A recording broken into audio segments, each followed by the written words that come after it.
هونەرمەند ئامانج عەبدوڵڵا لە ڕێگەی سکایپەوە لەگەڵمان و گفتوگۆی زیاترەکەین. ئامانج سڵاوت لێبێ. سڵاو سۆسن خان. زۆر سپاس. سەرەتا باز لە کتێبی 101 شت لە قوتابخانەی فیلمدا دەکەین کە کاری وەرگێڕانت بۆ کردووە. ئەم جۆرە کتێبانە بۆ خوێندکارانی فیلمسازی یان بۆ فیلمسازەکان چ گرنگیەکی هەیە؟ زۆر سپاس.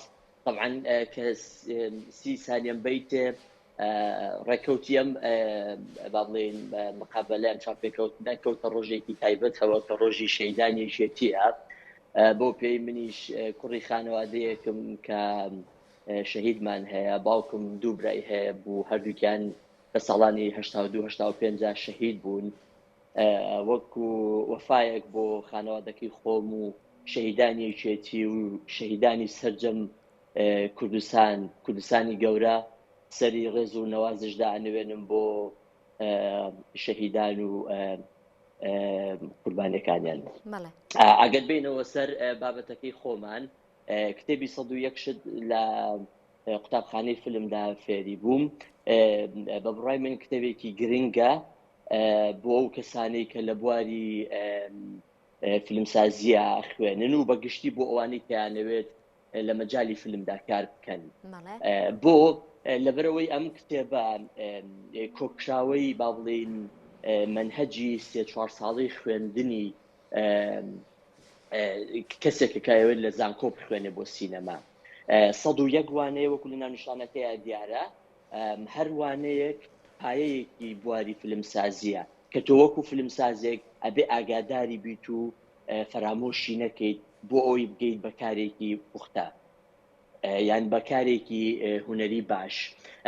وانەکان دوور و درێژ نین کورتن بەڵام تۆی فیلمسازیان تۆی کە کەسێک حەسد لە کاری فیلمسازی هەیە ئەدخاتە سەر ئەو ڕێگەی کە چی بکەیت زانیاریەکی کورتە دەداتەوە ئەوکەی تری بۆ خۆت بەجێ دەهێڵێت. زۆر سپاس.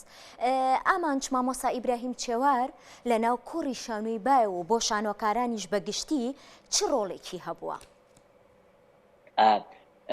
هەڵبەت زۆرن ئەوانەی کە لە مێژووی ڕۆکی شانۆی کوردیە ڕۆڵ و دەست و پەنجەیان دیار بووە و کاریگەری خۆیان هەبووە. چێوار یەکێکە لەم کەسایەتیانە. مامۆستا ئیبراهیم کەسایەتیەکی دیاری ناو ئەم ڕەوت هەیە یەکێکە لەو هونەرمەندانەی کە هونەرمەندانە مامەڵەی لەگەڵ هونەری شانۆ کردووە یەکێکە لەو شانۆکارانەی کە جگە لە خودی شانۆ شتێکی تر نەبووە دابڵێن لە هەگبەی کارکردنیە یعنی ڕاستەوخۆ خزمەتی هونەری کوردی کردووە و با بڵێن شوێن دەستی زۆر زۆر دیارە لە ناو هونەری شانۆ لەو بەشەی ئێمە. بەڵێ ئەم کتێبە چەند بەش لە خۆ دەگرێت؟ کتێبەکە 3 بەشە. بە بەشی یەکەم دابش کراوە بە سەر ئەو قۆناغانەی کە مامۆستا ئیبراهیم لە تەمەنی هەرزەکاریەوە هەتاوەکو کاتێک کۆچی دوایی ئەکات پیادا دەبڕێت سەدەمی هەفتاکان هەشتاکان نەوەتەکان دواتر 2000ەکان کە سەردەمی با بڵێن گەشانەوە نەک گەشانەوە با بڵێن سەردەمی چێوارە بۆ ئەوەی کە وەکو گورکانێک ئەتەقێتەوە لە مەجای نواندنە.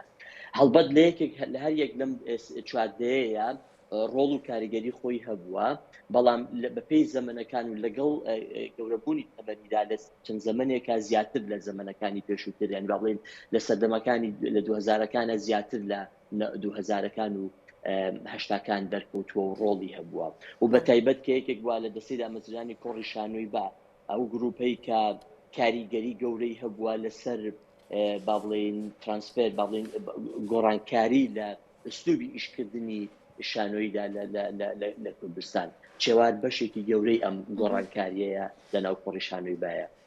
تەنها کتێبێک بەسە بۆ ئەو هونەرمەندانی کە بە ئەزمون و لە ژیانە نەماون زۆر جار لە بیرێک چنەوانێ چی بکرێت بۆ ئەوەی لە لای نەوەکانی داهاتوو بناسرێت یاون نەبن؟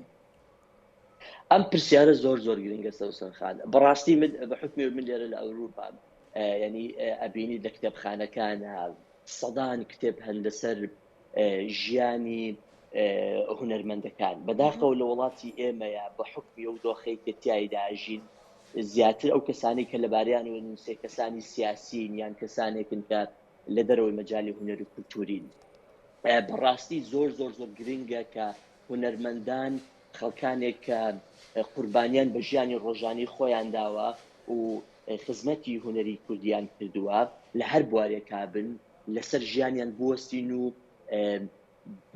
بیان ناسێنین بنەوەی نوێ چونکە خەڵکانێکی زۆر هەبوون وەکوتم کە زۆر کەسانی کاریگەر بوون کەسانێک بوون کە قوربانیان بە ژیانی خۆیاندا و هوەریان گەیاندۆتە ئەو مەرحەلەیە کە لە ئێستا هەیە لە ژیانی ئێمەیە بیر چوونەتەوە بۆ لەبەرەوەی ئیشمان لەسەر نەکردوون نەوەی نوێ ئەم کەسانە ناناسێت لەبەرەوە زۆر هاوشەوەی ئەم کتێبە هیوادارم ببێت بە جۆرێک لە دیار کە بتوانین ئیش لەسەر زۆربەی هونەرمەندەکان بکەین. هونەرمەند ئامانج عەبدوڵڵا سوپاس کە بەشدار بووی لەگەڵمان.